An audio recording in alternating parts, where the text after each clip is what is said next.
সূরাতুল মুলক তেলাওয়াত করলে কবরের আযাব থেকে মুক্তি পাওয়া যায়, কথাটি কোরআন সুন্নাহ সম্মত কিনা? সূরা মুলকের একটা নাম এসেছে, হিয়াল মানিআহ। এক্ষেত্রে অনেকেই বলছেন তামনাউ মিন আযাবিল কবর। হিয়াল মানিয়া তামনাউ মিন আযাবিল কবর।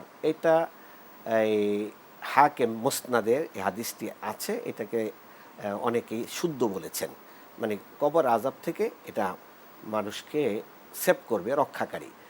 তবে শেখ বিন বাজ, আবদুল্লাহ বিন বাজ রাহিমাহুল্লাহ, তিনি বলেছেন যে যে কোনো কোরআনের আয়াতের মধ্যে মানুষের জন্য কল্যাণ রয়েছে, জি। কোরআনের সূরার মধ্যে কল্যাণ রয়েছে, এটা মনে করতে হবে। এক, দুই নম্বর হলো শুধু পাঠই যথেষ্ট না, সেটা অর্থ বুঝে আমলে পরিণত করতে হবে।